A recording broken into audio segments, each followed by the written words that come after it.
I was in the bathroom. I left for the bathroom. Sorry guys, I left for the bathroom.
Hey guys.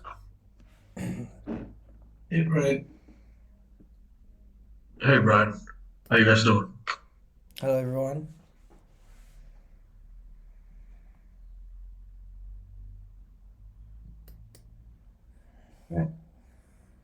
What so those of you not in the US, Monday's a holiday for us. It's Labor Day. So most of us are gonna be out. Um, Probably have access to our emails, so we may be checking them periodically, but um, Okay. if you are sending something and you need a response, it's probably better to do it through a chat real quick. To say, hey, like I shot you an email. I need something or whatever it is so that they know what the urgency might be. So if they do need to get back to you, they can. Got it.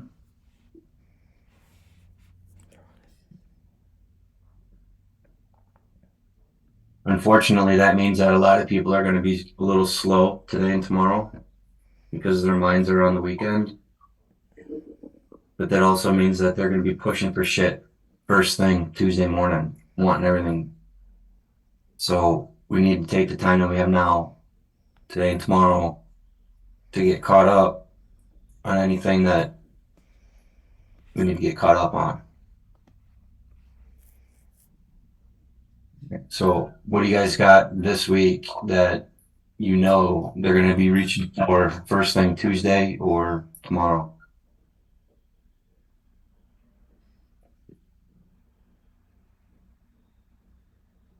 Anybody? Nobody? Right. Um, I can't do a web copy on this AMSEC site. It's just too big. I mean, it's too big. Like it won't finish. Like I let it run overnight and it ran for like 15 hours and it's only like 10% complete. It doesn't sound right. It shouldn't be that big.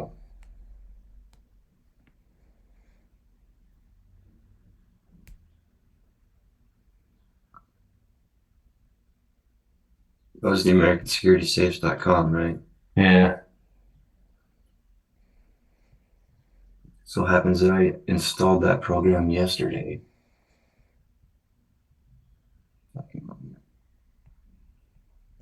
Did you do the scan first, or did you do just go straight to copy? Just copy. Did you run Screaming Frog on it? I'm running Screaming Frog. Yeah, we did that. We got that one done. Did it tell you how many pages were on that one? I didn't look. Is that the one that we ran on a call and it just stayed at like 97% because it kept finding more stuff, or was that a Yeah. different? That's the one I ended up sending to you and Jean. Yep. But But I can get you the number of indexable pages if you want. Well, so you know how to test that, right, John? You know how to like go into that folder that you did get downloads in, and then find the index file and just open it in your browser. You know how to do that? uh-huh. Was that a yes? Yeah. Okay. See if you can try that and see how the site loads up. If it doesn't load, then we figure something else out. But if it loads and it's just like a piece of it that's not correct or something like that, then we'll have to deal with something. But let's see what it looks like before we. And that's the Screaming Frog file, right? No, your cryo, your site scrape. Like copy. Yeah, yeah. Yeah, that's the one I can't get finished though. Like it doesn't give you the option to stop it. Well, it stops, but then it like stops the entire thing. Like I had to cancel it.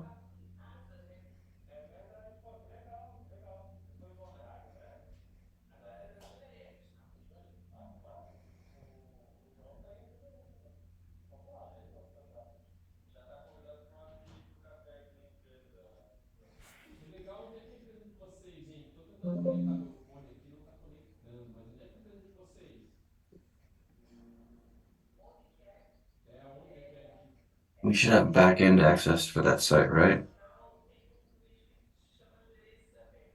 The current live one. I'm not sure. Well, when we're doing that web copy to scrape the site to pull a copy of it, we're really just pulling down a backup. The nice thing about that backup is that we can use it on just about any site to pull a copy. The other nice thing about it is that it gives us a visual copy that we don't have to install in a bunch of places because it has a desktop um, file that we can just click on and it'll open it as if it is on a live site. So the web copy is nice to have because you can go in there and take a peek at it, but it just might be a different option that's needed here where we just have to make sure we log into the back end and pull it through Updraft. Okay. The pain in the ass about that though is, then we have to reinstall that somewhere. We're not going to put that on the live site, so we're going to have to create another, another install instance of it and then load it and then look at it and then take it down. So, bit of a pain in the ass, I know, but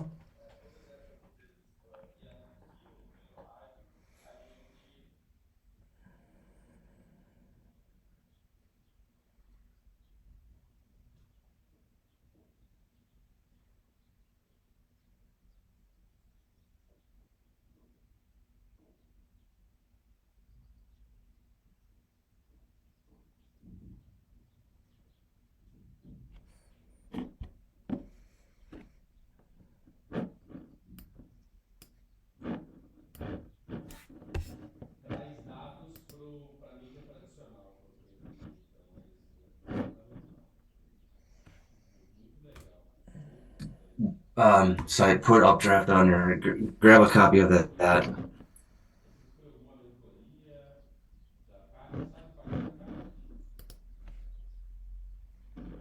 Okay. Yeah, I think you should have access to it somewhere. Yeah, the web dev one.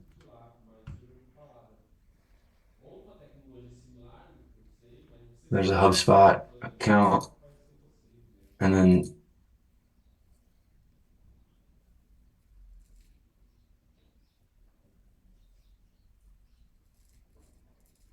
some.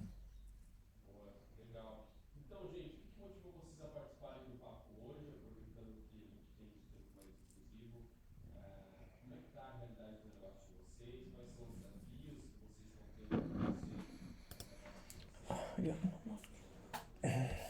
that link. I should get you to those credentials right away. For today or tomorrow. Okay. Cool, thank you.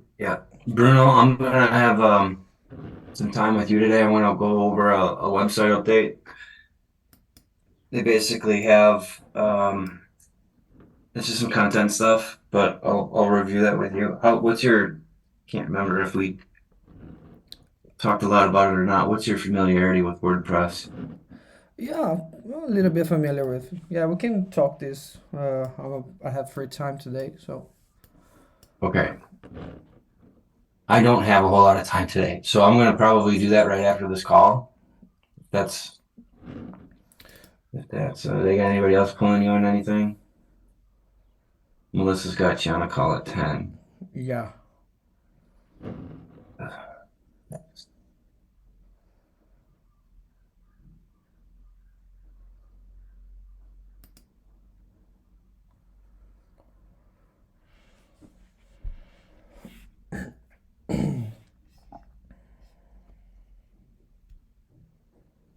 Try to fit it in here.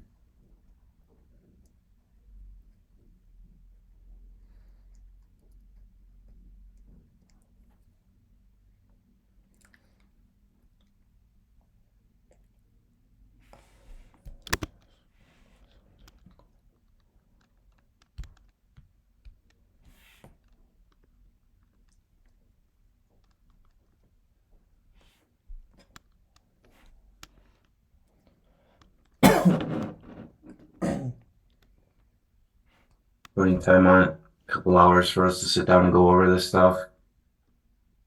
I don't know if we're gonna need more time than a half hour or not. I'm trying to schedule this stuff in the smallest increment that's needed so that we're not just chewing up time. So nobody's got anything else that they need to get out this week that they're, or is there something else that we need to talk through real quick?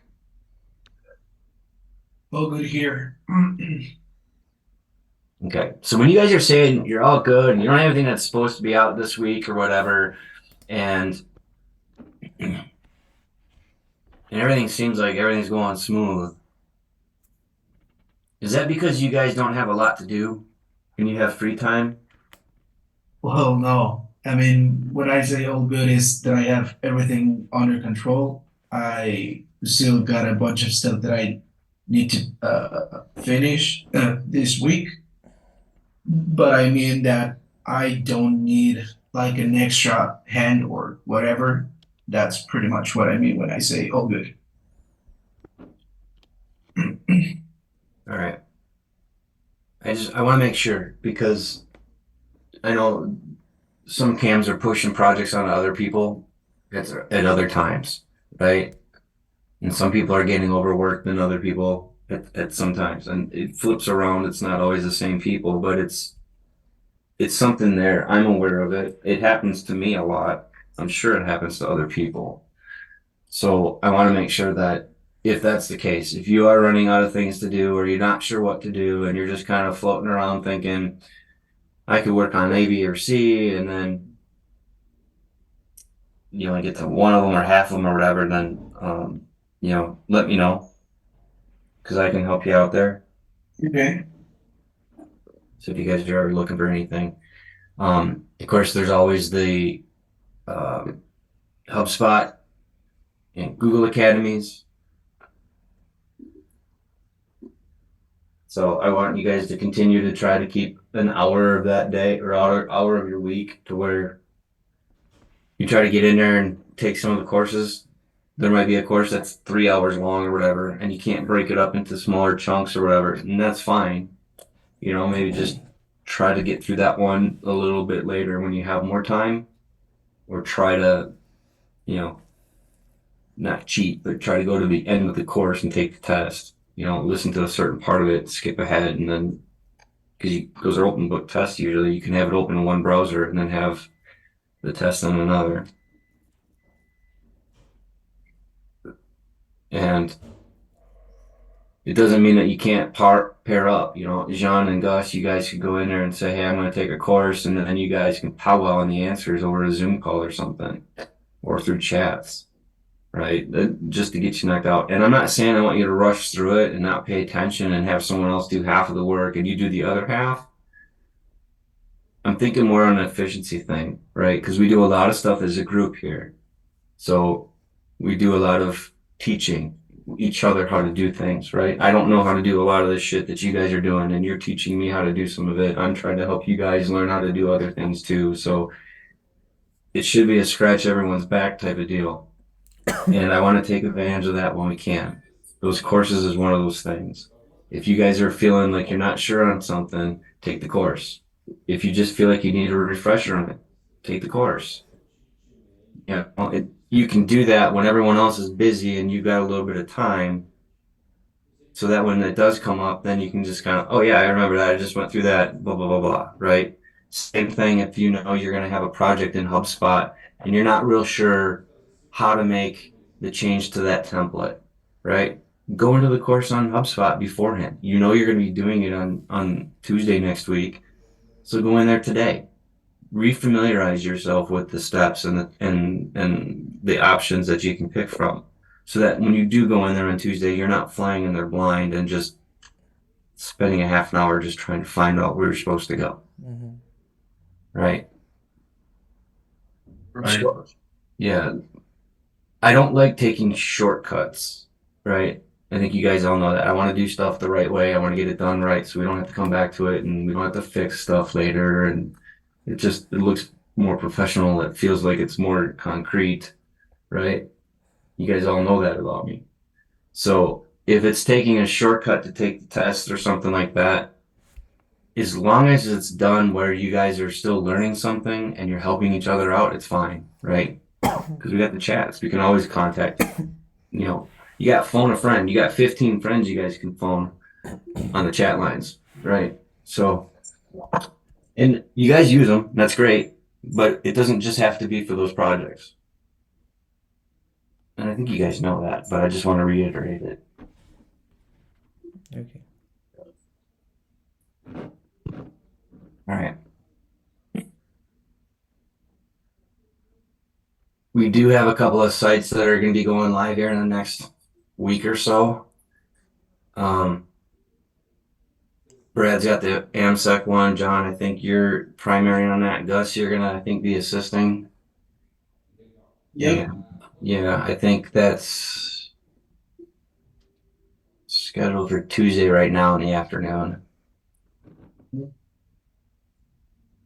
But I want you guys to try to take that through as much as you can on your own. So if that's happening on Tuesday, try to carve some time out today. Go through those checklists. If we don't have access to the SMTP or we don't have access to their DNS, or we don't have, you know, other things that we think we might need when the site's going live, let's bring it up today and let Brad know. Then he can go back to the client and try to get this stuff beforehand. He should have already requested it, so it shouldn't be like we don't have it or they don't know about it. But I don't want to get there on Tuesday and be like, well, where's the DNS? Okay? I want to make sure we can log into those accounts, we can see the DNS.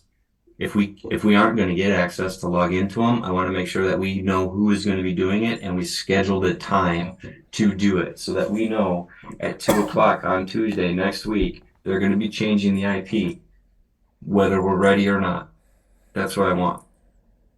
Because then he makes that change. We know about it.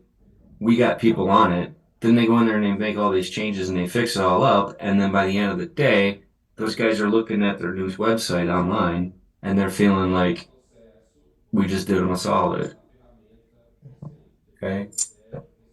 So do whatever you can today and tomorrow.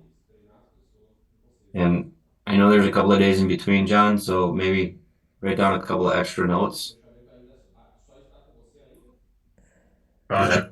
Because I forget, right? I meant Dobry, but because I forget shit over the holiday weekend too. Don't drink too many brain cells. No promises. I got. Who's gonna be there? Is it Dobry or is it me? For the AMSEC one, Dover. Yeah. Oh, okay. So Jean, we'll have you on the other one. Um, I know you worked on some of the congruity stuff too, but we've got another site like that. That's supposed to be happening like today. So I'm gonna need. It's not necessarily just gonna be you, Jean. It's probably gonna be the whole team. We're probably gonna have to bump a bunch of stuff today. Wait, a website going live today? Yeah, Surprise.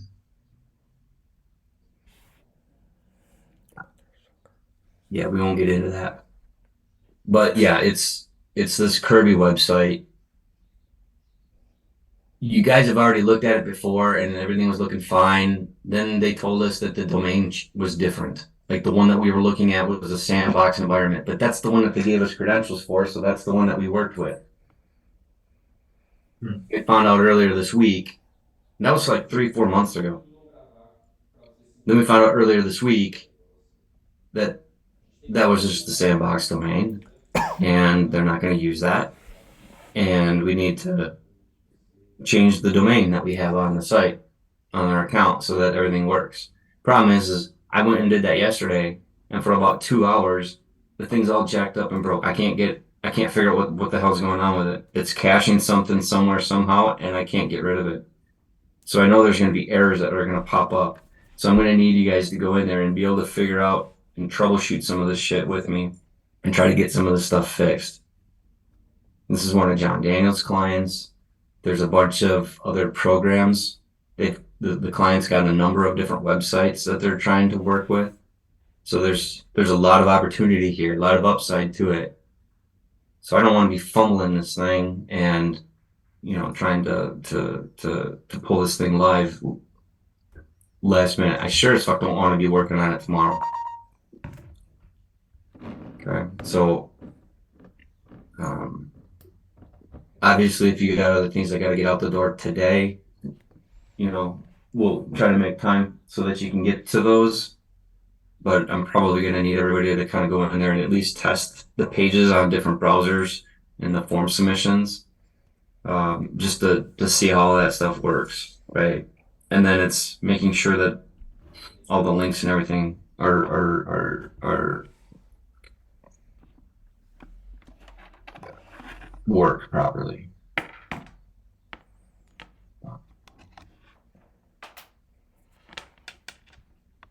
Oh.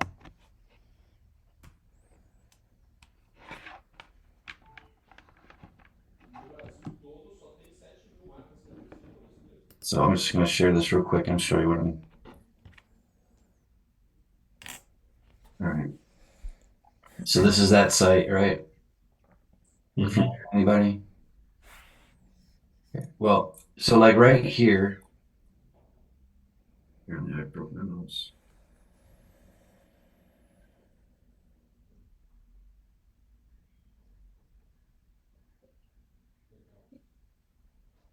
So right here is an image. And I can't get the image to show. I tried downloading the image and tried dropping it back in there and I can't get it to show. It's got some kind of stupid class that's assigned to it that's not loading. It's got the image in here and it shows me that the image is in here, but for whatever reason it doesn't show. The other issue that I have is that this is still there. But this was commented out. Actually, it was commented out and then it was deleted. I don't know why it's still in there. So you want to go into the back end and I try to take a look at the page. There's that image. And there's no shortcode on here anywhere. Is Kirby part of the CHR and SEG people? Yeah. Yeah, I know it's because of the icon and logos and stuff. Yeah. Okay.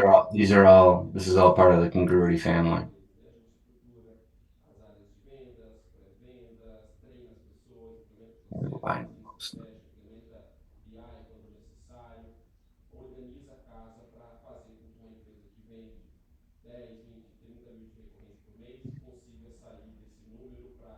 So that's that one. The actual site, this is the actual site that they have on there now. So this is the one that's going to be replaced eventually because this one's not ready to go yet. Apparently, there's still changes and whatnot that they need to make. Now, it's not that I can't have this worked on by Ace over the weekend to have them try to troubleshoot and fix it because I think we had them work on these before to do a little bit of cleanup on the migrations as well. So we may have to bump some of that out, but we'll have to make that call when we get to it. Okay. Right.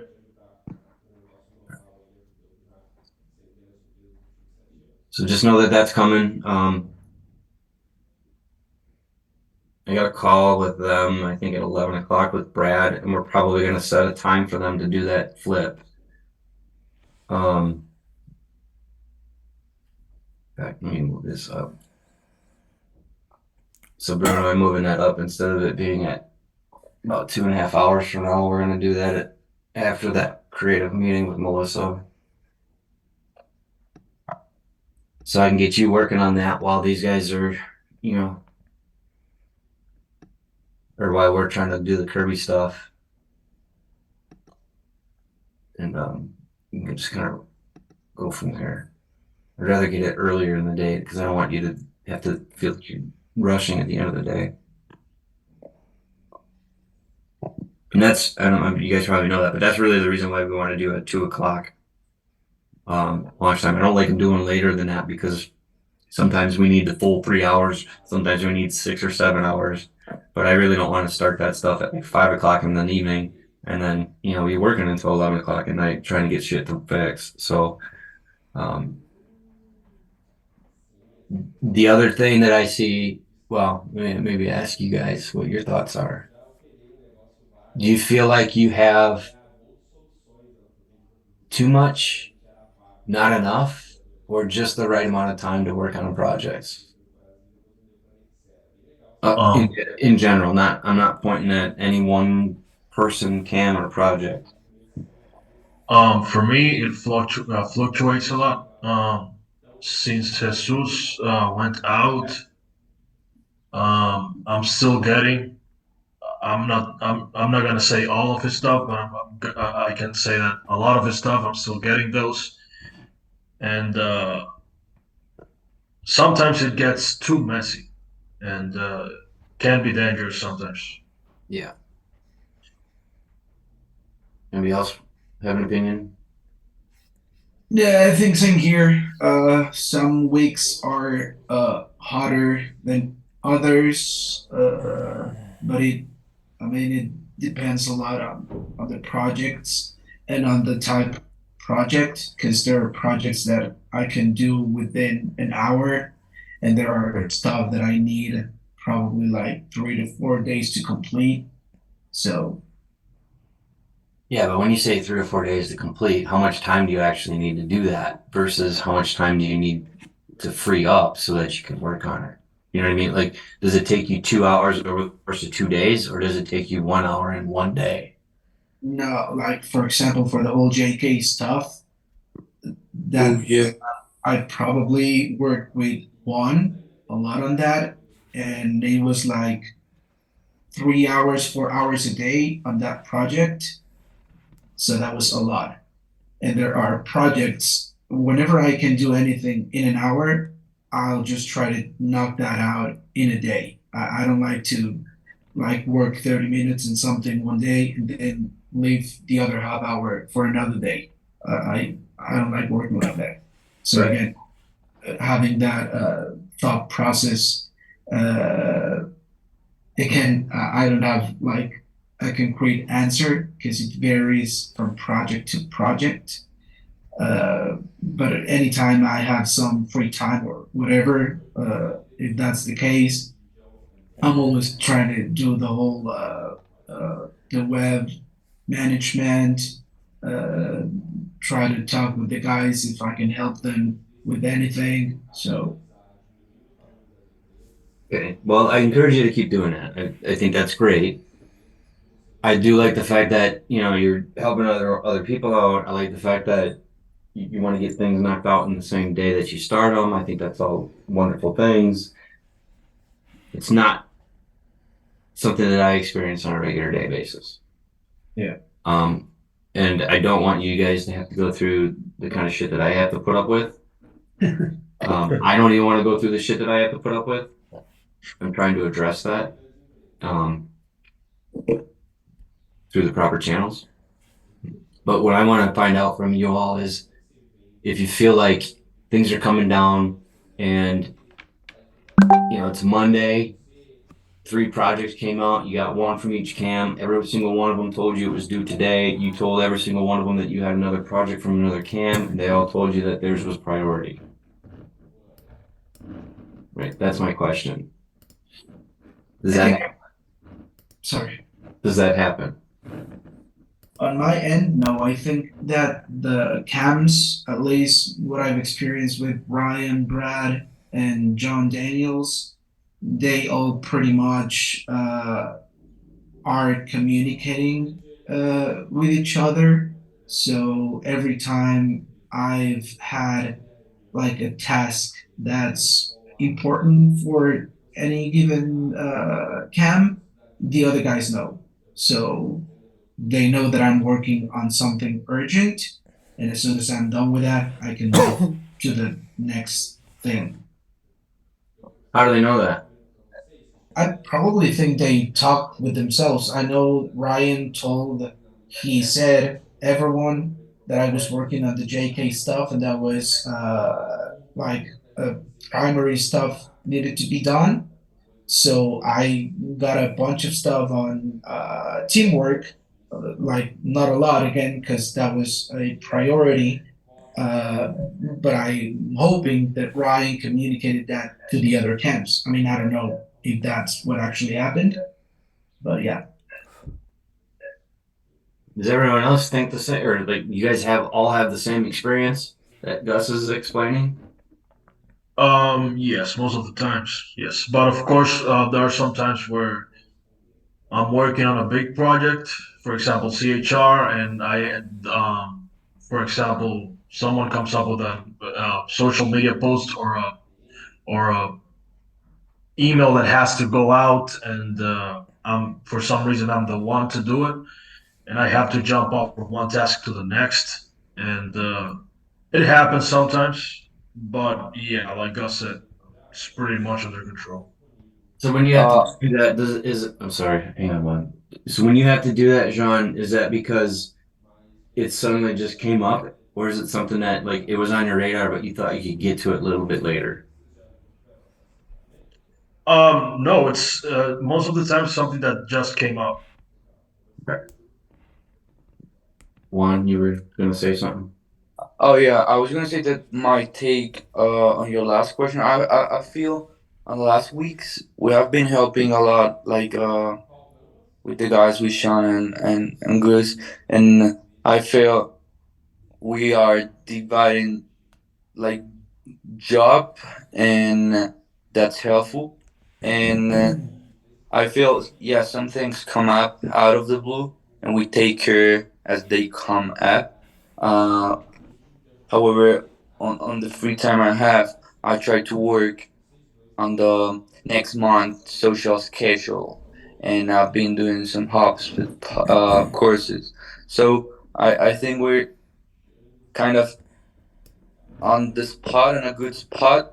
However, as the guy said, that might vary 1 week, and 1 week might be crazy, and another one might be relaxed. But what I feel that is good is even though it's messy or more chill, we are helping each other in the same way, no matter as busy or crazy or whatever. And even if we don't have that much, we try to like divide the tasks. So I think that's good. Man, where do you find those chill weeks? No kidding. That's what I was gonna ask. Juan, I think Well, we need a not little all bit of more them on your are the plate. same as like not all of them are like same as crazy as yeah, all of them. That's what I mean. Yeah. Okay. So one of the things that I always liked about working with GMS and Carl and you guys and everyone else is that there are never 2 days that are the same, right? There's always a lot of crap going on, a lot of different projects, a lot of different pieces. So if there's something that you guys are working on and you're not really a fan of it, or you're having problems or struggling or whatever with it, we need you to say something, right? Because maybe there's somebody else that's a little bit more freed up on some time to where they can jump on it, or maybe they're a little bit more familiar with it, and we can get you in on the next one as far as training goes.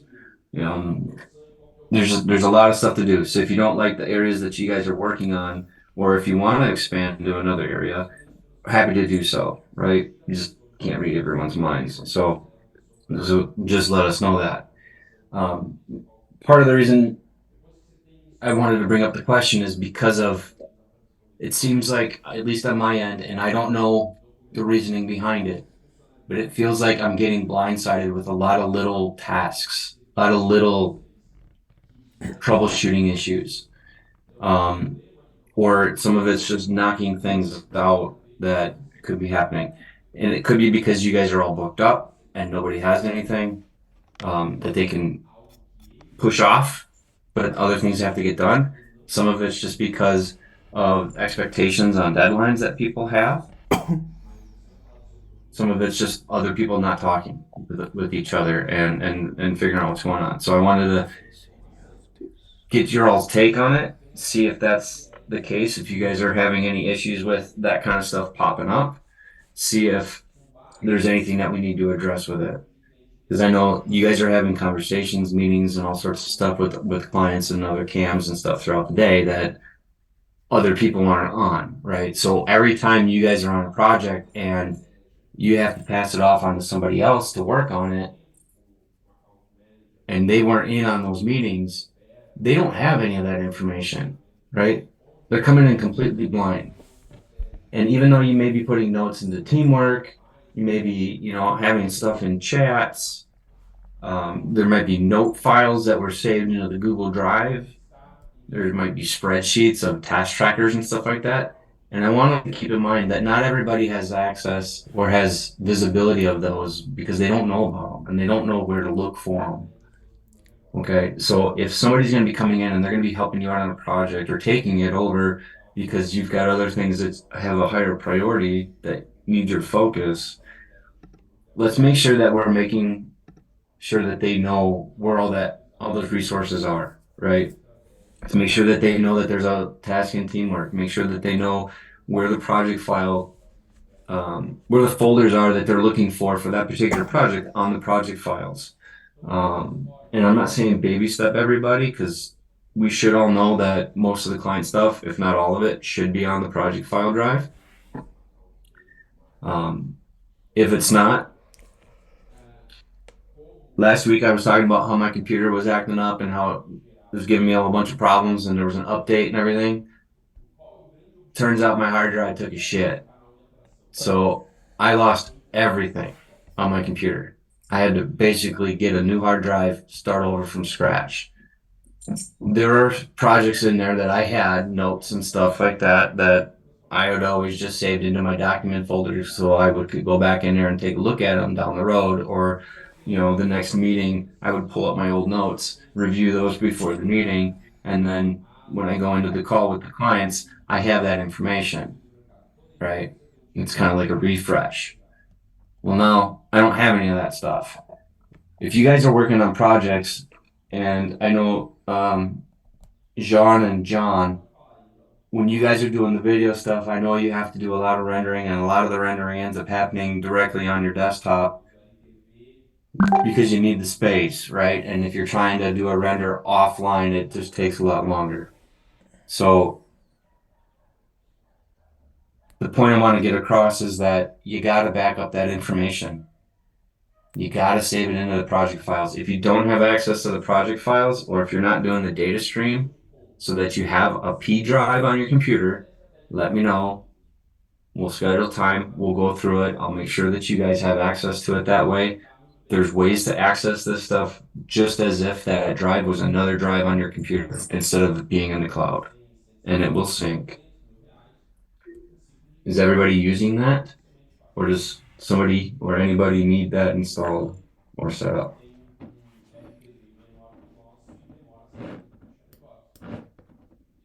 Mr. Dobry, I think you already have it. You should have it, unless you change computers. I got it. Okay. Juan, you have it? I do well. I have a copy I have a backup of everything like on the cloud. I don't mean in the cloud though. I mean on your computer. Do you have like a P drive that's very similar to like your C drive? Here, let me show you on my screen. No, I don't have it that All way. right. So that's one.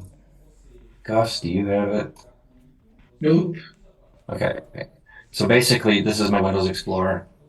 I don't know why it's in dark mode. I hate this crap. So something else I gotta figure out. But if you look over here, right, under my PC stuff, I've got D and E, right? Those are external drives that I use for archiving, a lot of stuff. So when you guys are like, oh, we have an old client that we haven't worked with in 5 years, none of the stuff is in the project files. I probably have it backed up on one of these archives. If I don't, I may have it somewhere else, maybe. But this P drive, this is the project files. See, we got all the client folders sitting in here. This is the exact same thing.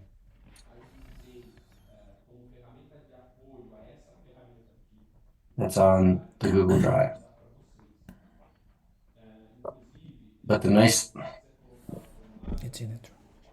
thing about it is that I can save it directly into that folder, and then it's going to get pushed up. Google will push it up, and that's all because of this program right here. If I had a right click, I can click on it.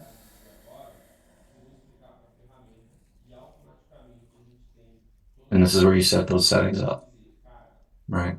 So it's just a download. It's pretty easy to set up as long as you've got it and writes on your computer, and you won't have any problems. And I think you all should, because they're your computers. But I can access all this stuff right in my regular browser here. And you see these little, if you can, see little cloud icons? That'll tell us if it's synced up or not. It'll turn blue if we're adding a file or a folder or whatever, and then it'll get pushed up. Make sense? Yep. So Juan, we'll get worked on setting that up for you. Gus, did you say you had it? No, I don't have it. Okay, Bruno. Ryan, I don't have it. I think I mentioned this because on my laptop doesn't have much storage available. So what I prefer to do is I have this option here, but it's linked with my iCloud account. So everything is on my desktop. It goes like directed to iCloud. So the way I like to work is when I'm working on a project, I leave it all in my desktop, and once it's done, it's all approved. You don't need to add that file anymore. So then I move it to the cloud and I delete it from my laptop. If that works for you, I can continue doing that. Yeah, it should be going to anyone else's cloud though. A lot of stuff. So we have NDAs. An NDA is a non-disclosure agreement with our client. Okay. It basically tells them that their information is confidential, their information is secure. We don't share it with outside agencies. The Google Drive is secure. That's why we'll use it. We have had clients in the medical industry before, which have a lot of restrictions on the privacy and a lot of the other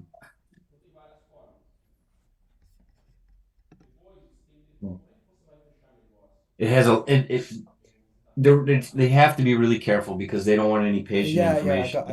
I got you. Yeah. all that stuff. So we have to be careful. So if you're saving stuff with your desktop and that's getting pushed to a different cloud system, I would prefer that we kill that. It's fine if you're doing that. with your own thing. I'm not gonna say anything on that. If you have to do it, that's fine. Just don't keep it there. Right? Get it off of there as soon as you can. I'm not real familiar with the iCloud stuff, so I'm assuming it's secure, being from Apple. Um, but at the same time, we can't have those files sitting out there. Yeah, okay, no problem. So I'll set up time. I'm assuming Jean doesn't have that set up either. So I'm gonna set up the time with you guys to go through that, and then we'll make sure that those files get in there. That should also help you, Bruno, get Okay. the files saved and backed up without having to save them to your desktop.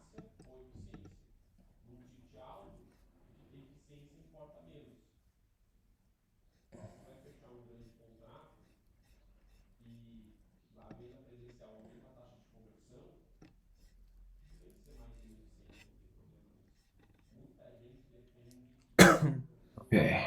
Um,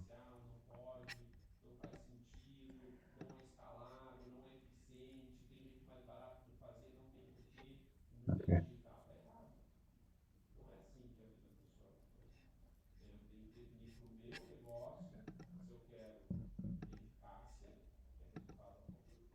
All right. Bruno, I'll connect with you in a little bit here. I think that's everything that I had that wanted to review with you guys. Just make sure you're checking those plugin lists. It looks like things are staying fairly up to date, so thank you. I have to go in there and review the licenses for WordFence. I think there's a couple that are renewing this month or next month, and I want to make sure that they're set up for auto. If you guys are adding in WordFence or connecting it to Central, let me know so we can put either a premium on it or not, depending on who the client is and what we want to do, but it's got to have something. Um, Anybody have anything else? Nope. Okay. All right. Well, enjoy the rest of your week, and we're here if you need us. Got it. Thanks, Okay. buddy. All right. See you guys. Talk to you later. Bye bye.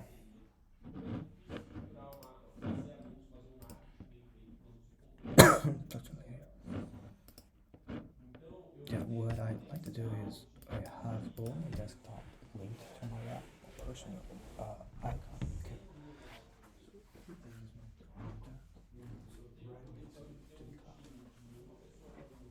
And once I leave it there, and once I got the proof, it's the task is still not approved. It's sort of still in that file.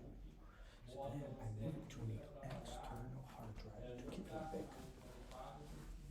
and then I delete it.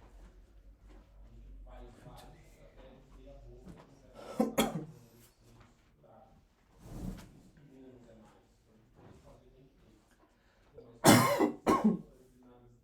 think I mentioned that with you because I have a lot of storage on my computer. It doesn't work with a lot of heavy files.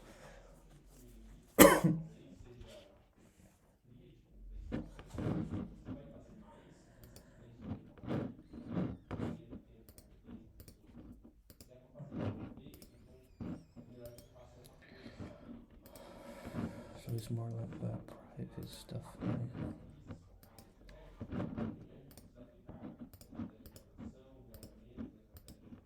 But it goes right away to my iCloud account, my personal iCloud account.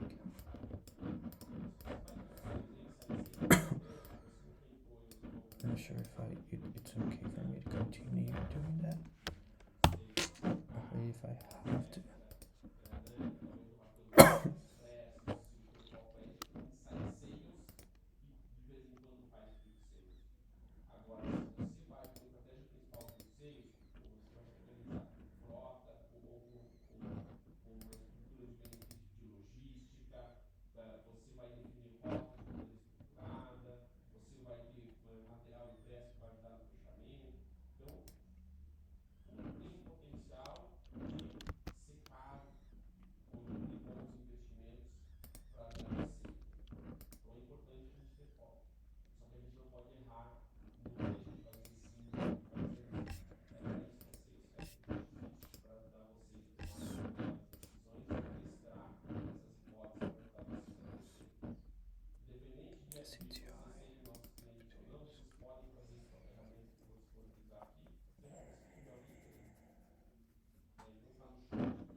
What I like to do is I work. I have my desktop set up with the cloud, so everything it's on my laptop. It's in my desktop. It goes right away to the cloud. So when I'm working on something, project, I leave it on my desktop. Once that job is approved, it's done, it's finished. I move it, I bring a copy to my hard drive, I leave it in my external hard drive, and then I upload it to the cloud. So I have an external hard drive backup and original file in the drive in the cloud. That's what I like to do because I got had an episode where I lost a bunch of stuff. The same thing that happens to you if you try. It happened to me once. So from that day and beyond, I decided I learned to work on this, and I never had a problem with it. I'm not sure if it's okay for you for me to continue with this, but if you say no, to use cloud for that matter, so no problem. I just have to set up the cloud. It goes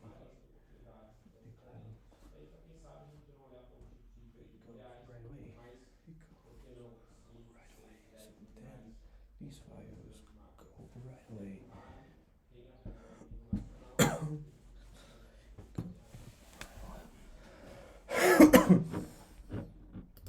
I'm not sure if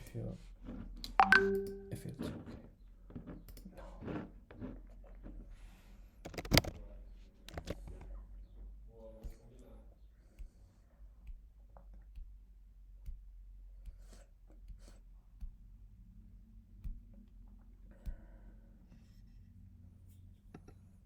É lógico, né? A gente conhece nosso negócio assim, é lógico que eu tenho que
How's it going? Hey, Melissa, how you doing? Hey, Melissa. Oh, Who's without power? I was. Now it's on. Yeah, it's very intermittent.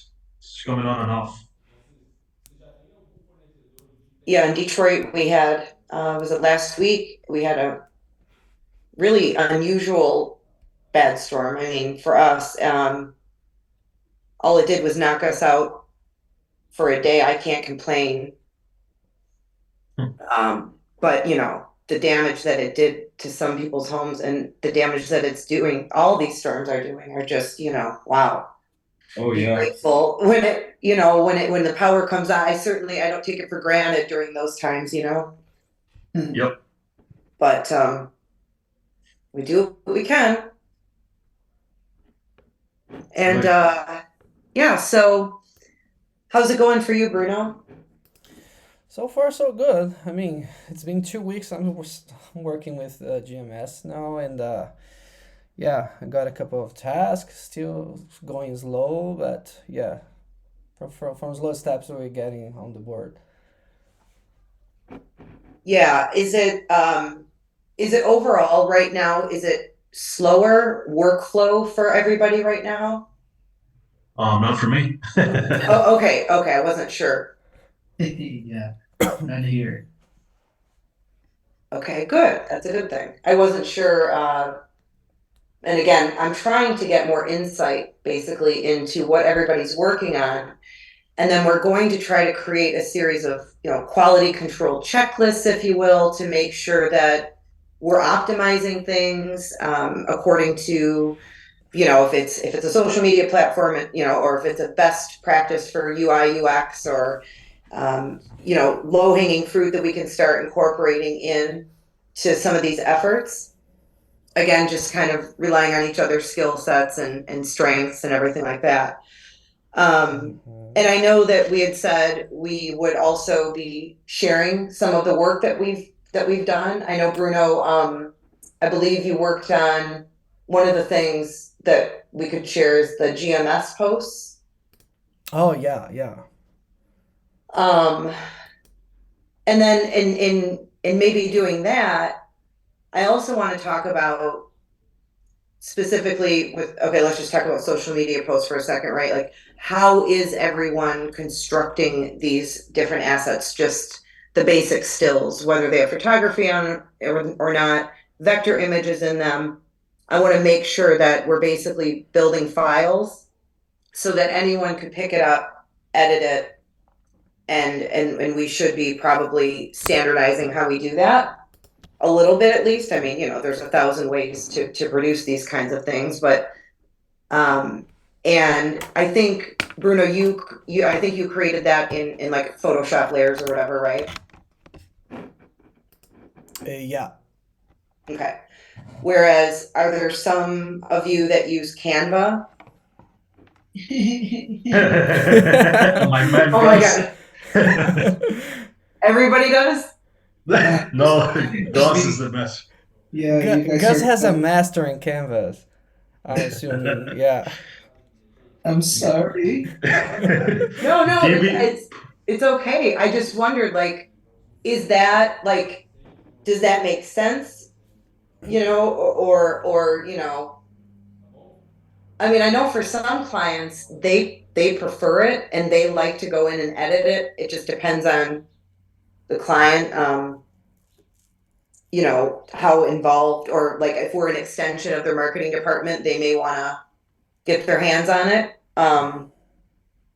It's not pretty usual for that to happen. I think the only client that I've done stuff in Canva for that actually had the Canva files was Jury's. Is it no Peak Trust? Peak Trust. I was gonna say that's it. That's the one. I remember I was scanning my brain. It definitely was Peak Trust. I remember Brad mentioned that. So yeah, okay, that's right. So Every Peak other Trust, client, and it's rare. Okay. yeah, every other client I've worked with, they don't even know that I use Canva. So we're good there. Yeah, and then, that's not to say that even if we had a design in Canva that we were in quote unquote inspired from, didn't steal, whatever, like we incorporated. I mean, it's either way, right? I just wondered, is that something that someone else could pick up and edit, right? Or if there was a piece of it that the client wanted, it's not something tangible we can give them. I just want to be careful about making sure that any assets we're developing are going to be like scalable and editable. And again, if someone else picks it up, right? Well, yeah, I mean, pretty much everything I do visually for websites and whatever, I use again Canva, but every asset that I use, I can actually share that if it is a transparent photograph of a whatever, I can download that and share it and put it in the assets folder so everyone has that. Or if we want to incorporate that into any other design, so we haven't had a lot of problems with that in the past. And Yeah. Okay. Yeah, if it's not broke, right? I mean, if it works, I'm not implying that it would be. I just mean, I just thinking about like bigger picture, expanding, totally. people picking it up may not.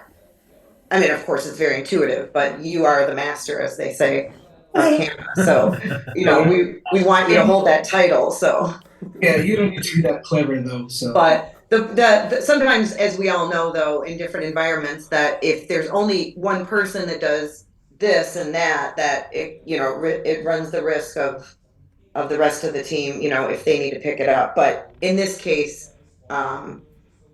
it sounds like that hasn't become an issue. So, okay, well, I just wanted to get an understanding. And then I think we mentioned this on the last call, but with website design and development, as a tactic, what is the other tactic that is like the number one that you find yourselves doing all the time, right? Or consistently? Is it social posts, or is it, is what For me, digital versus print? for me, it's social posts. Okay. yeah, I guess yeah, social posts. I've done some stuff for printing, but again, since I'm a dummy and I use Canva, every time in there, I gotta send that to John Dobry so he can add the bleed marks and all that. Okay. But it's there's nothing like, it's like the finishing department brought to you by John Dobry, because I mean, essentially you're like, here's the best I can get it. Now Yeah, you put it together, and then That's not Gus really takes an credit. optimized way to do things, though. So It slows. It's not easy. then, so But when you forgot Gus as gives well. you, yeah, when Gus hands it off to you, something print related, you're essentially rebuilding it. Pretty much, yeah. But at least, like, I assume that, like, once you're doing that, it's been approved, so at least, Nope. yeah. oh. No, then they'll come back with changes, and then I have to do the whole Well, thing over again. that's a given, right? Well, that happens, yeah. And do you remember the last one you did, John? I forgot to tell you. Once you did it, John Daniels came back to me and said, "You know what? We don't need this for printing. Just leave out the bleed marks and whatever." Oh, man. God. Mm. Yeah, so, I mean, I think we gotta look into a way to have print settings on Canva, because I think that is a thing. Yeah, but I mean, the times that I've put in it, because there's an option in there where you can actually put in the bleed marks and whatever. But I did that to a file, sent it to John. John sent it to the printer, and the printer said, "Nope, this is not good." So that's when you came into the picture. So, yeah, this brings up a good point too, because one of the things that we definitely have to start incorporating, and I don't know exactly the best way to do this, but essentially, without being a bottleneck, without holding up projects, there needs to be a set of eyes on it for, even for me, like when I would approve something, I can't just look at it on screen. Looks good, right? I want to be able to look inside the file or look behind, and again, depending on what it is, web development aside, but be able to look at that to be able to say, oh, look, this is set up in the wrong file format or the wrong color space. It should be CMYK versus whatever they're using here with this RGB file, things like that. And I think we're missing that. And I think we could save time too if we have this in place. And I wondered how, I mean, I know, John, so you're setting it up, right? But then it shouldn't just always be on John. We should all be able to set up and optimize these things. Do you all agree that we need to kind of have everybody know at least a little bit more about Yep. whichever tactic we're producing the most? Absolutely, absolutely. Yeah, man. Yes. Just like a quick cheat sheet, like here's social media's 2000 straight from Facebook 2023.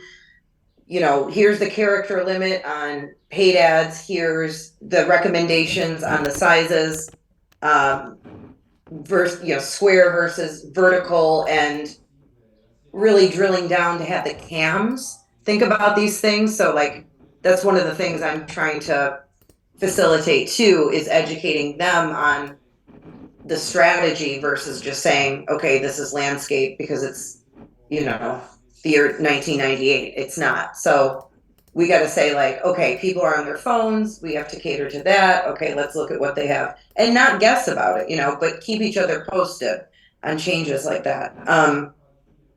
And then what do you all think about maybe using these sessions for like a 10-minute chunk to say, next week we're going to talk about social media best practices and specs, or something print related, like how to set up the file that way, or anything Illustrator related, to navigate around that.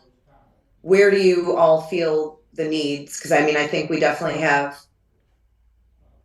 Bruno to help guide some of his best practices on that end, and Dobry. And I mean, I also feel like, Gus, do you think that you would be able to learn these programs, or at least some of the different tasks in them? Well, yeah, I mean, I'd love to. I'm surprised I even got hired by using Canva.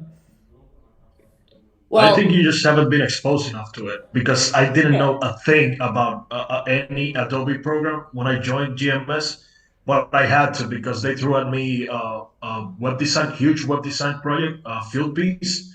It's a huge website. I had to do the mock-up for that, and the only tool I had to work with was Illustrator. I tried Canva.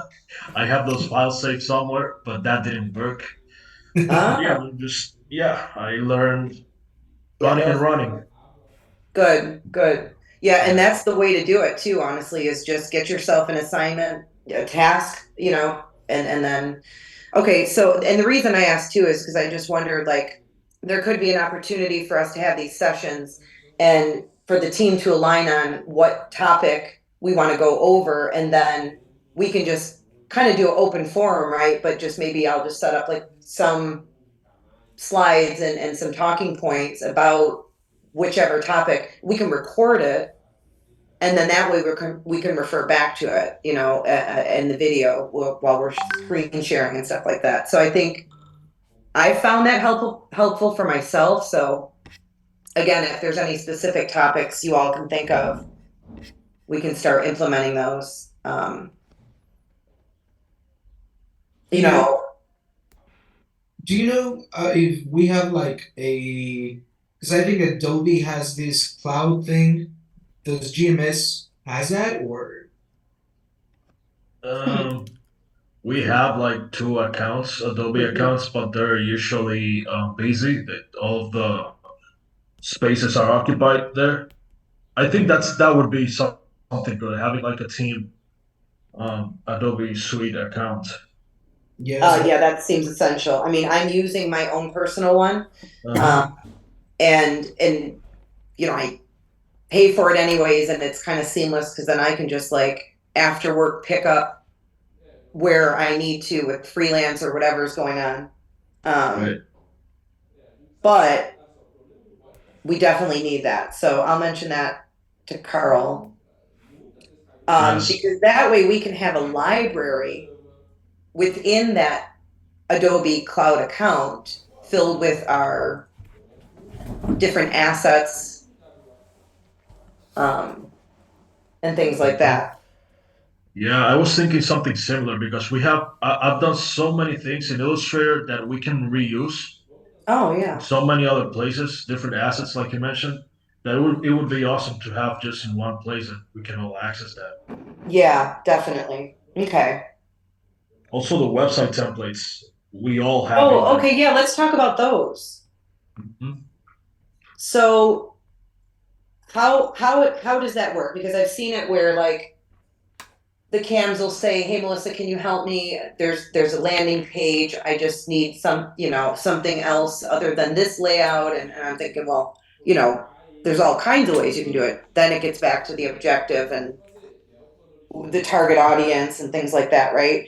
Not just what looks cool or what you think looks trendy or anything like that. So how do you guys go about strategizing what you're going to show for websites?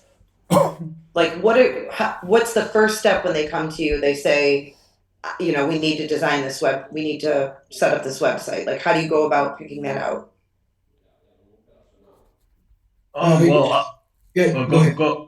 No, you go ahead, Gus. Please. How do you go about in Canva picking out a website? No, he doesn't do it in Canva. He's No, I know. mastering. He does it in Divi, right, Gus?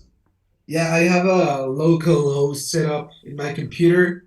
So usually what we do is we do a web deck, and in that web deck we have a set of competitors for the site that we are going to be building. Uh-huh. What I usually do is on that comparison, we're looking at the visual stuff and the actual not performance, but what the competitor website was built for, like its perks. Yep.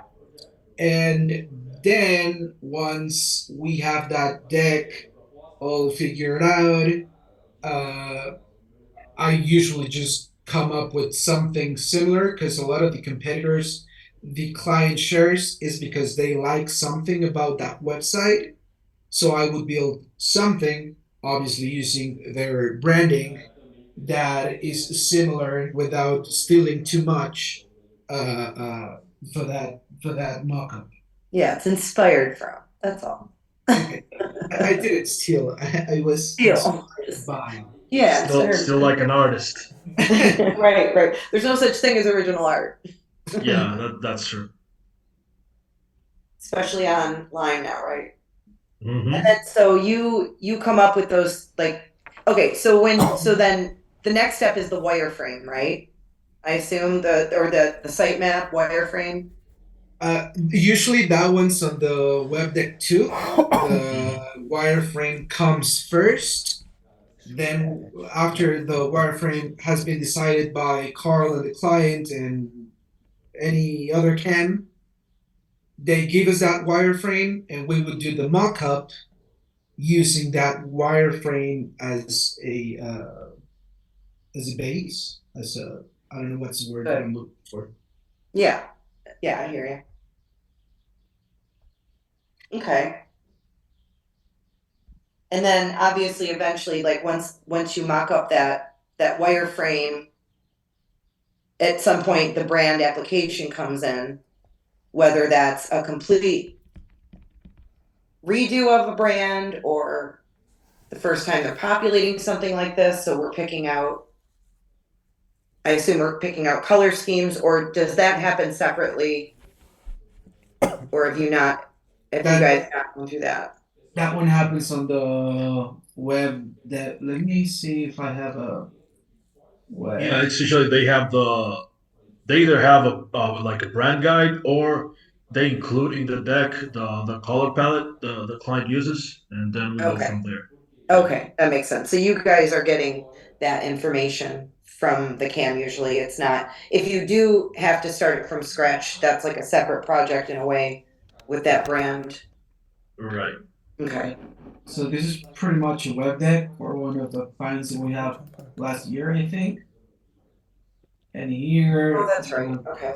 logos, we have colors, we have iconography,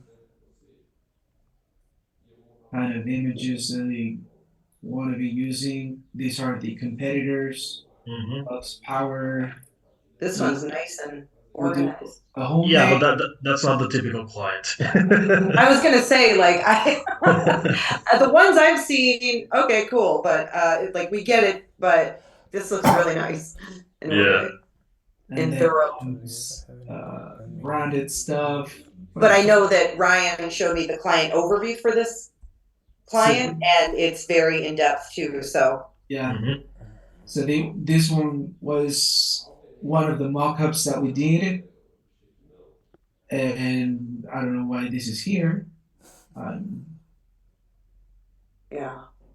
Okay. So I guess it just depends on the client too. yeah. Okay. And then in terms of like where are we going to actually get these templates from? Is it usually just HubSpot then? It depends from client to client. Some clients want HubSpot, some clients we do WordPress, and we have a new Magenta site, which was Purpose Record, I think. Okay. Mhm. But most of the clients that go through this process of having first a mock-up and then the website and all that stuff, they usually go with WordPress because they require some kind of customization and stuff like that. For HubSpot clients, it's just we're building while they're giving us feedback. Okay. Yeah. Okay. I just wanted to touch on some of that because that's kind of one area that I haven't been as in process with, but I think based on what I've seen, that pretty much follows that rough process, give or take. Okay. If we just go back real quick, to circle back to the training, or any kind of overviews, for our next session. Is there something specific? Would it be social media you guys want to go over? Because Dobry, don't you have a lot of experience in that realm, or am I understanding that What right? did you say? For social media? Do I have a lot of experience in social media? Yeah. Yeah. Yeah, I had a big break from it until Coleman came around. Oh, gotcha. But yeah, what about it? No, I just wondered how often that's coming up, to develop and everything, or if it would be helpful to have a session where we kind of go over those different ways we build files. Would it be helpful to build a file from scratch? I'm just trying to figure out ways we can collaborate so that everybody's kind of aligned on how we're building this stuff out. You know, I'm not one to praise Canva, but I have heard that it's the best thing to use for social media posts. Boom. So maybe we should FYI. consider it then. For a fast-paced environment like this, and we sometimes lack that standard throughout the board.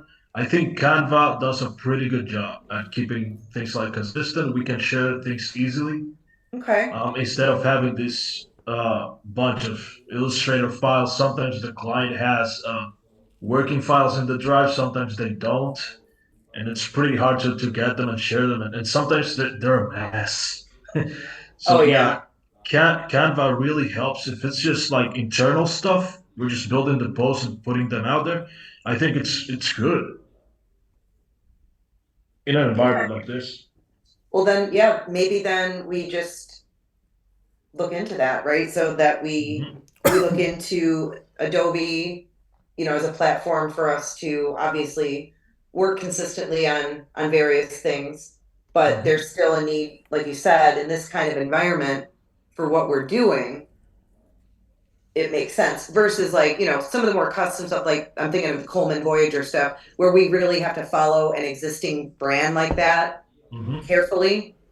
Maybe, right? But and we are sharing that with the Coleman team so that they can reconstruct as they need. So, maybe there's different instances where it makes sense, but it sounds like the majority of the work that comes through, there could definitely be a benefit to it. But Gus, you tell us. You are the inventor of the platform, so you know what it was intended for. Well, I think the good thing about Canva is you can get inspired if you want to do something from scratch, or you can just go ahead and use a template and modify that template to what the goal is. And again, as John said, in this fast-paced environment where someone asks you for something and they need it for 15 minutes ago, it's pretty useful. Good. And to your point about like it being rare for them to want to take these things and construct them or whatever, whether it be in Canva or not. If worse comes to worse, it wouldn't take long to rebuild it in Illustrator or Photoshop if needed. Big deal. It's not anything complex that we couldn't rebuild if needed. Okay.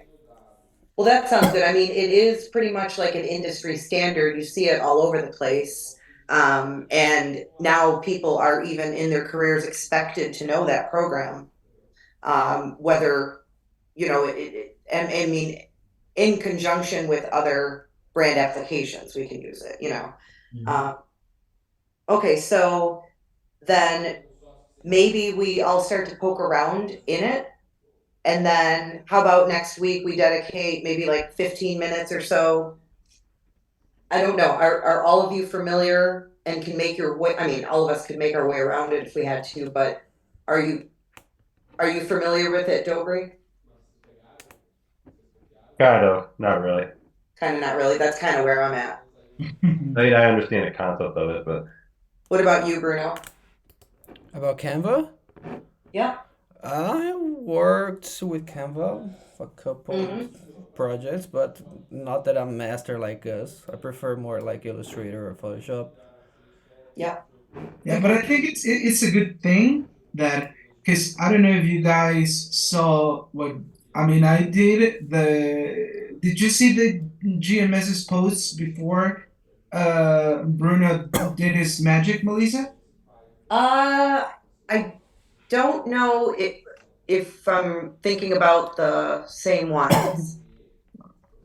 Let me see if I have any of those. Because I mean, what I wanted to say is maybe it's a kind of a good thing, and I'm quoting here, because I did the first pass of those and I didn't love them, but then Bruno came in and they look amazing. So let me share my screen. Oh, the ones that posted today, like, yeah. Oh, yes. The ones that are like dark with the contrast. Yeah. Yes, So, they look great. so this is what I did, and it's nyeh, right? And then you Yeah. go. I know, I'm looking at my phone here. And those are the ones, Bruno, right, that you worked on recently that and in looking at GMS and rebranding GMS, the one thing that I noted is that we definitely want to incorporate a lot more contrast, whatever design we use. And so that's gonna fill that look. So that's the one Bruno did. Sorry, my internet dropped.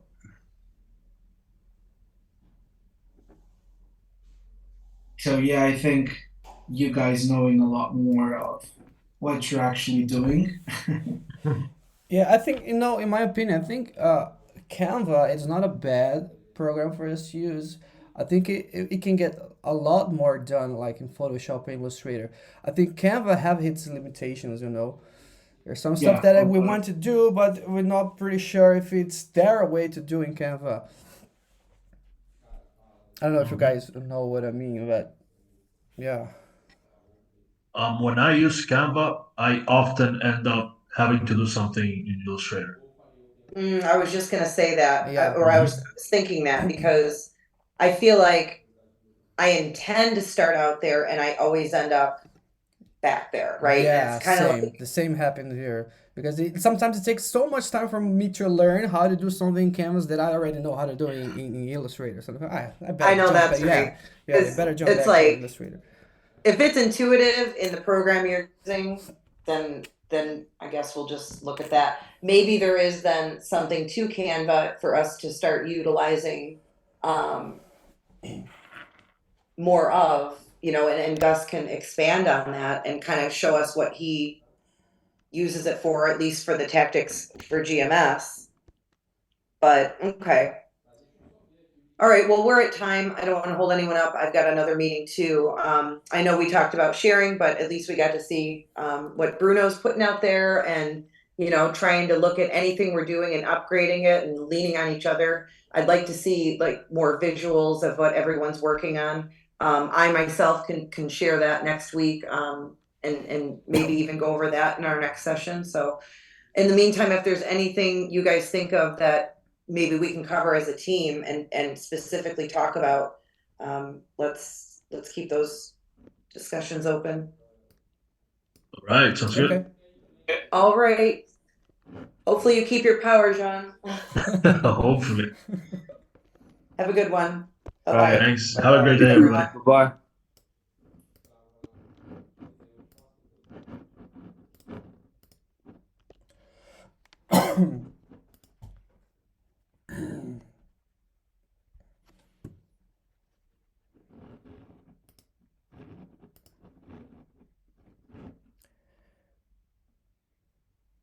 Hey, Brian.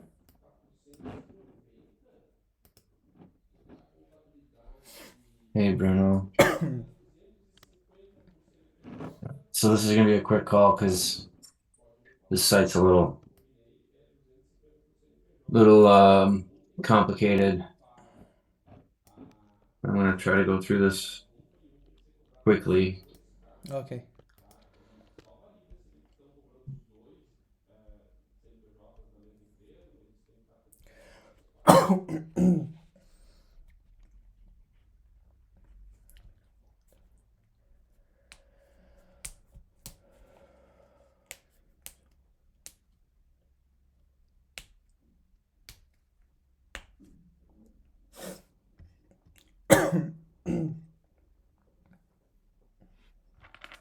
Just trying to figure out what's going on with this thing.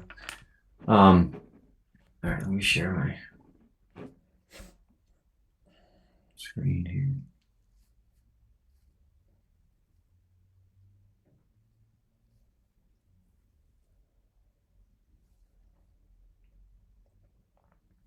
Okay.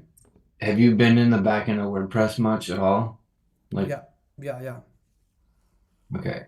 So what do you know how to do in WordPress? When I'm working with WordPress, I use this plugin called Elementor. I'm not sure if you're familiar with it, but it's just like a tool that's to build pages, but it's pretty simple. It's drag and drop stuff. Yeah, That's I've pretty. used Elementor before. Yeah, we've Yeah, used Elementor and Divi, Power Builder. I mean, a bunch of them, right? yeah. Downside to using them, we'll use them if we have to, but the Mhm. downside to using them is that they more than triple the amount of code that a site uses. And in some cases, it's a lot more than that.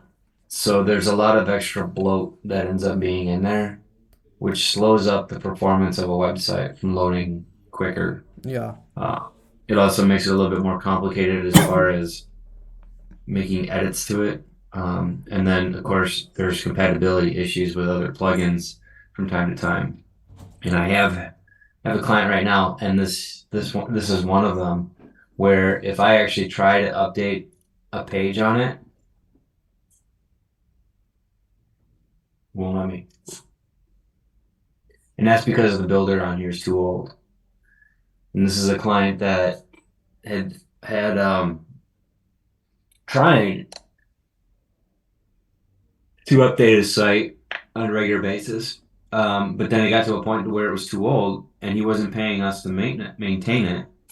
And we hadn't heard from him in a couple of years. And then all of a sudden he comes up and he says, "Oh, well, I gotta make some changes to stuff." Well, his site's not set up to do that anymore because of the outdated plugins. Okay. So what we're trying to do now is make these changes. So to kind of give you an idea, and this isn't something that I expect you to become familiar with very much right now, but this paragraph that you see highlighted here, like Okay. I don't know if you can make it bigger if you need to make it bigger, but basically, this is a paragraph that's on a page. It's on.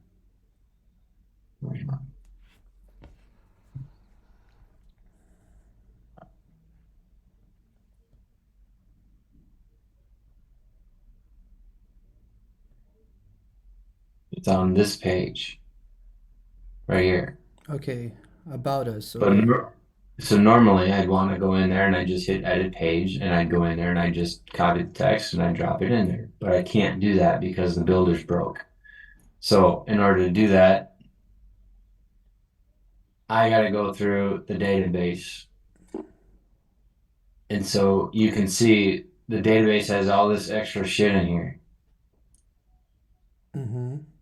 This is all coding and you can see it's all off. Mm-hmm. It's not being used. And then this one is being used. So some of the stuff is needed and some of it isn't. It's a pain in the ass. So here's that paragraph, but then there's all this other stuff that sits in there too. And most of this stuff doesn't do anything. Like that was a button right here. That's a title.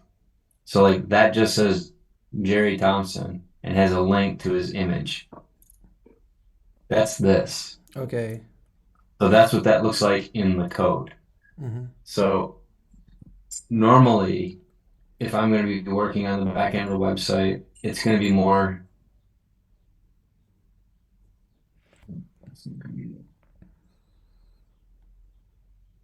It'll be more like this.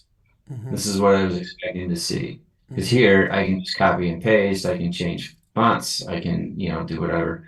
This is what you guys are more used to doing. But I can't do that on this other site because it's so full.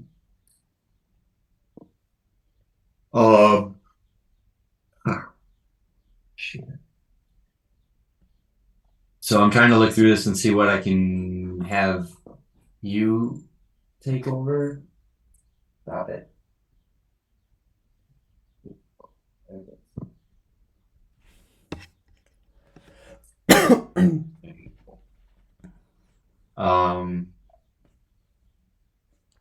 I don't know that that's gonna work so good.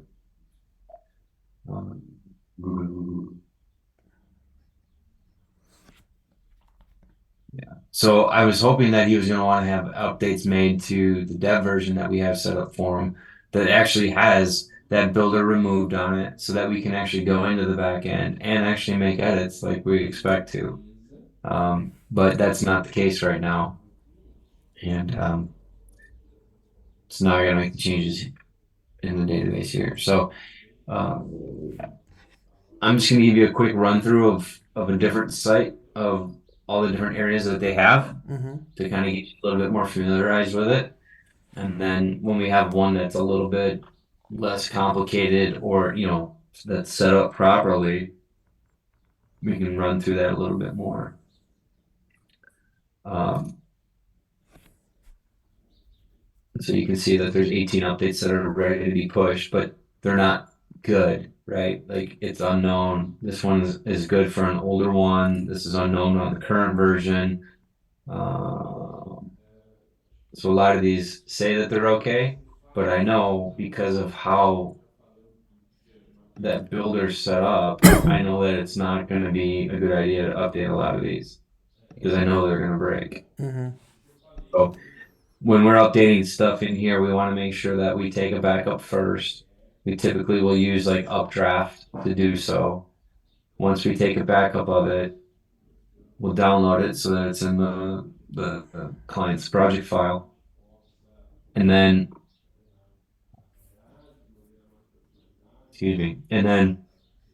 we'll go in there and we'll start looking at some of the updates and pushing the ones that we can push.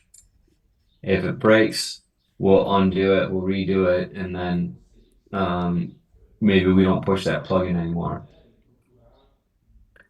Posts are usually where you'll have anything that's not a page, so like a regular page on the site being the home page, the contact page, service page, about page, all of these basically are regular pages, except for the blog stuff. this is where your posts are going to be. And they may have different types of posts. They may have like FAQs, frequently asked questions. They may have landing pages with forms. They may have industry pages that are set up as posts. It just depends on how the site was built. So this one has a couple of different categories for their blogs. So you can see there's articles, packaging, uncategorized, and from there, that's what's setting up these here. So that helps fill those in so that if I just wanted to look at what was under industry news, I would just click on the category and then it's going to update everything in here. Yeah. Okay.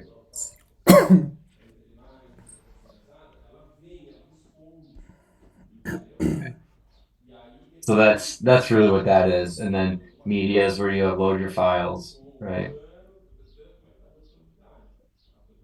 Pages, that's the regular pages. That should be the same kind of updates, editing that you would do in the posts. Comments, we usually try to keep those off because they're just a spam magnet for bad URLs. Projects, this is like one of those post things that we were talking about.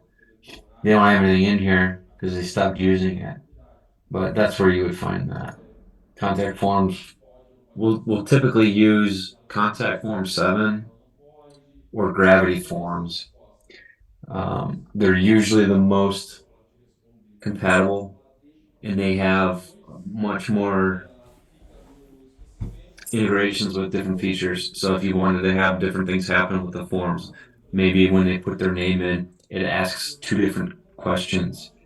Maybe it's when they submit the form, it submits an autoresponder to the person who submitted it, then sends an email to the customer, then sends us an email, and then maybe it gets into a workflow or something like that where 2 days later it'll send another email or something like that. So depending on what we have in there, we'll change up the plugins. The contact form one usually is pretty standard to use those 2, but we'll have to adjust as needed. They've got Ninja forms on here. I don't think they're actually being used. If we have stuff like that on the website that's not being used but it's installed, we want to get it off. We don't want to have a whole bunch of plugins on here, especially if they're on but not used. And if they're off and still in here, then we want to get them off too because there's no reason for them. So this one actually has a contact form, a Ninja form, and a WP form. So all those could probably go out. Appearance, if you're familiar with code, are you? A bit, yeah. Like how comfortable are you? Basically HTML. Okay. So when I showed you that code here, does a lot of this make sense to you? Like, or is this something that you have to Yeah, look it up? makes sense. It makes sense.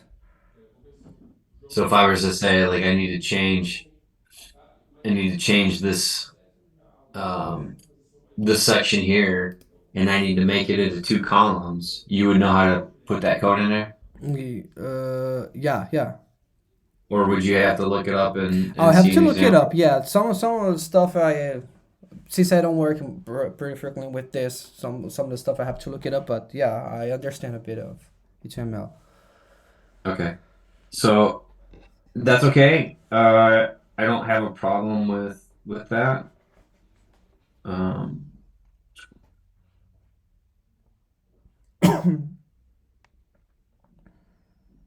I think it's good that if you're not sure of something that you'll double check it on Google or see if there's another, option to kind of go through stuff. But just keep in mind too that you've got Gus and Jean and Dobry, myself, where we can also jump in there and maybe give you a couple pointers of where to look or how to do it too. Okay. But if you spend like 10-15 minutes looking for something online as an answer or something to like an example, that's okay. But if you need to go over like 15 minutes or half an hour at the most, then I would say that's when you would tap in to the rest of the team and say, hey, where is anybody familiar with this? How can I go about doing this? Has anybody done it before? Looking for help or whatever it is. Usually there's somebody on the team that either knows how to do it or knows where to look to find out how to do it. And it can probably take a little bit less time than you doing a search trying to figure it out. Because if you can't find it in 15 to 30 minutes, I mean, you're going to be just looking all over the place. So that's under appearance. Typically, we won't go into the theme editor unless we absolutely have to. Again, those are big major updates. So if we're doing anything like that, we're making sure that we're taking it back up. Users, yeah, those are users. But one thing that you'll notice when you get in here is that we've got 2FA enabled. Now, a lot of times I'll force that on administrative levels. And I'll tell them, look, if you have an administrative level, you have to have your 2FA set up, right? And like you can see, John hasn't been in here in a while, over a year, and he's locked out because his 2FA is not set up. So his trial period, they call it the grace period, basically ran out and he didn't get it set up. So now these people can't get in. So if these people want to get into the site, they've got to contact an admin that does have access, and then they will need to add or update that information so that they can log back into their account, get 2FA set up, and then be secure. A lot of that is being controlled under WordFence. WordFence being the primary security plugin that we use, mainly because of all the different things that it can do as far as scanning the websites, looking for the vulnerabilities, patching the vulnerabilities, connecting it to an overall account where I can see all of the accounts. It's really good at the brute force protection. And if you're not familiar with brute force, it's basically somebody just trying username and password over and over and over and over and over until they can get in. So we'll have certain settings in here that'll say if somebody does try to use a bad username, we'll block them out. So they're trying to use these don't exist anywhere on the site. So it'll automatically block this IP. Oh, Right. that's good stuff. Yeah. So we can also set it up so if there's like, we should never have a username as either username, administrator, admin. Those are easy ones for scammers to find and then exploit. So we're typically going to just make them people's email addresses. Depending on the client, we may alter that, but that'll at least get you in here. And then you can see that, yeah, they tried from one URL or from one IP address. It didn't go through. 7-8 minutes later, they tried it again from a different IP. It didn't go through. These all failed. So you can see they kept trying the same username over and over the course of a couple of days, and they're all different IPs. So that's typical for a hacker. So those are the things that we want to make sure that we're just kind of keeping an eye on how often that's happening. When that happens, we're going to start blocking them because we're going to start seeing how many different attempts are being made from those country IPs. If they're starting to get out of hand, then we'll think about, well, does this company really need people in Germany visiting their website or not? And then we'll start evaluating all that stuff, and then we'll start locking it down, taking out the stuff that we don't need. This is the scan. So it'll go through the entire site. It'll find some issues. It'll say that, this one, you're still using an outdated plugin. They're telling us to remove it. They're telling us to update them. It may go in there and say that you have different users or different themes that need to be updated. It may come back and say that a plugin is not working. You might have users that have bad passwords or something like that. This is the contact form database. So if we're not using Gravity Forms, Gravity Forms has a place where you can actually go in and look at all the submissions on each form that came in. So if you had 5 people fill out a form today, you could go into the back end and come here and look at it and say, oh, there are 8 people that filled out this form, and then you can see when they filled them out. And then you can actually go in and look at that information as if you were looking at it in your email. So you can see that email address, phone number, and the data came in. So that's helpful if there's any issues with forms not firing properly or shooting off the notification emails properly. You can always export this and send it over to the client. And the client could access this too and export it themselves as well. This is that Power Builder that's completely out of date and breaking the site. What is this for? The Power Builder, that's that thing that's like Elementor, like you were Oh, talking okay. about. It's just another version of it. It uses Cherry. Cherry's, I will never use anything with Cherry again. It just causes a whole lot of problems.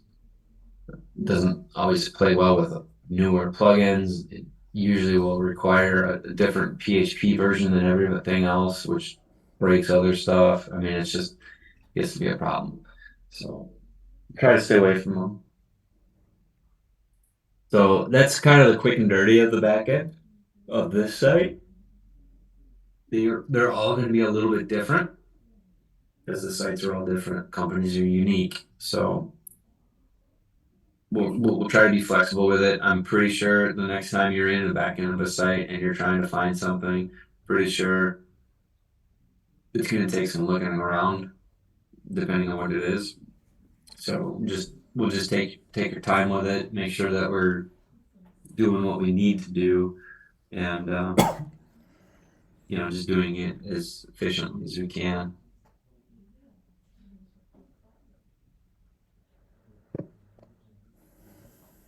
Have we ever shared credentials out of OnePass directly with you? I think I did that with your GMS stuff. Okay. So I don't like putting passwords, specifically passwords, in anything like an email or chat. I'm okay with telling it to somebody over the phone. 2FA code's different because I can just copy the 6-digit and just drop it in there and nobody else is going to know what that's for. But typically when it's in an email, people will be like, well, here's a link to access the site and here's your password. Remember to change it when you get in there. Problem is if that email gets intercepted, now the guy's got access to, the hacker has access to the guy's account and can wreak havoc on the site. So anytime we're sharing that stuff, if somebody's asking for a password, we want to make sure that we're giving it to them out of a secure link from OnePass. And if somebody does give you the link, or somebody does give you a password in a chat or email, let me know. Okay. Because I'll have a conversation with them and kind of reiterate that we that's not something we do.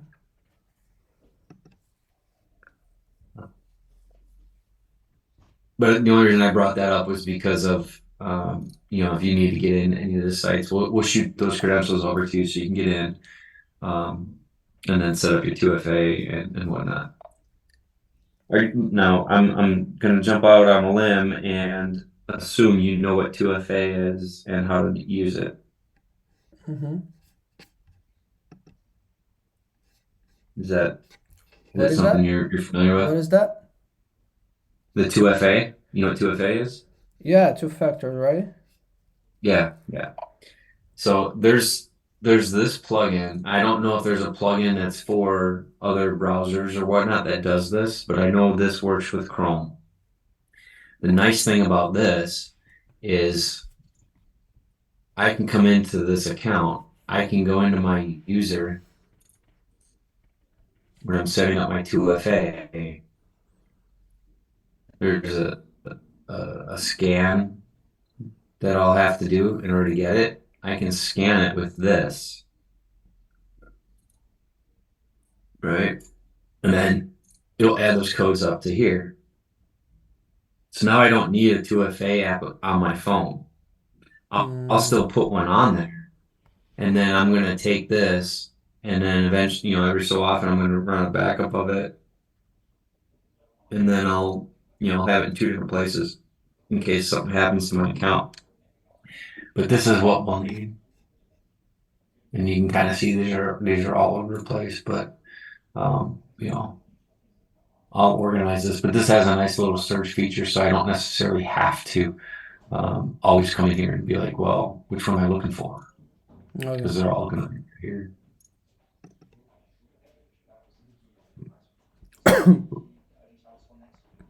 So yeah, any thoughts or questions on the WordPress stuff? No, not for now. Okay. All right. Well, cool. Well, I was hoping that I was going to get you in on making some of these updates, but I don't think that that's going to work because of the issues with the site. So I'm just going to punch through those, and we'll probably get you in on some of this testing with the site that's supposed to go live today or tomorrow. So we'll work from there. Okay, thanks. All right. How's everything going since you've joined the team? It's been good. I mean, there's not much going on there. I still have been getting small tasks, but yeah, I've using a lot of free time for me to go to Google Academy, HubSpot Academy. I've been watching some videos. I've been learning a lot of stuff.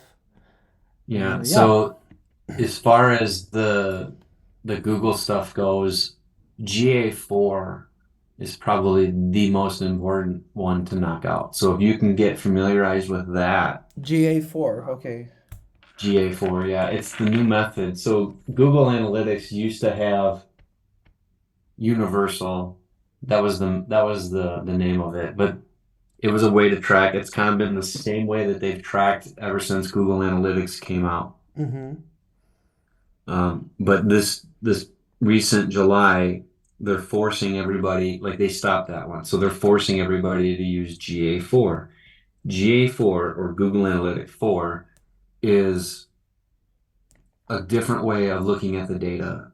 So instead of it looking at how many people visited my page, how many people filled out a form, how many people bounced off the page, we're looking at how many people filled out a form, how many people engaged a button or a click somewhere on the site to get an engagement rate. That engagement rate is a much more accurate metric of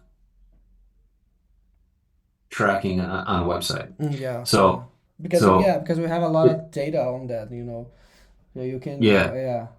That's Yeah, good. and I didn't know that. yeah, it's supposed to be a little bit easier to use, but the problem is everybody's so used to using that other method. So now everybody's got to relearn this newer method. But that's one of the most important things because without that, we can't track activity on a website very well. If we can't track it very well, then we can't tell our client what to do and how to improve their site and get more business. They'll just look at us like we are a bunch of idiots. So yeah, I try to get in on anything that has GA4 and keep your focus on that initially, and then you can kind of expand out from there. Okay, I'll take a look at it.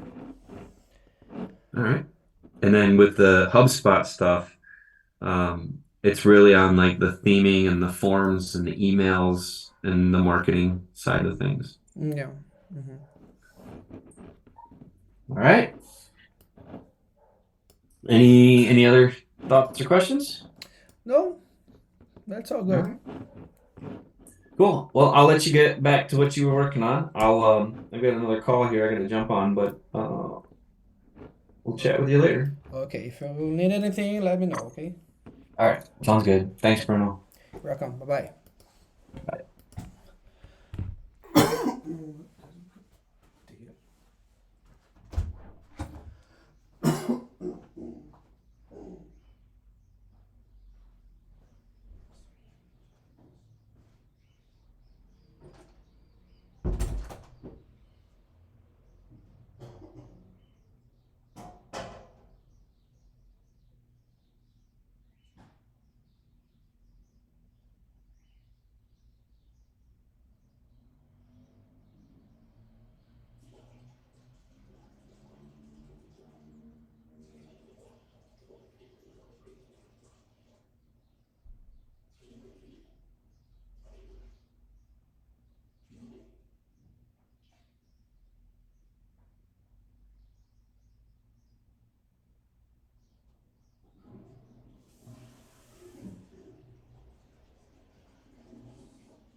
Zoom.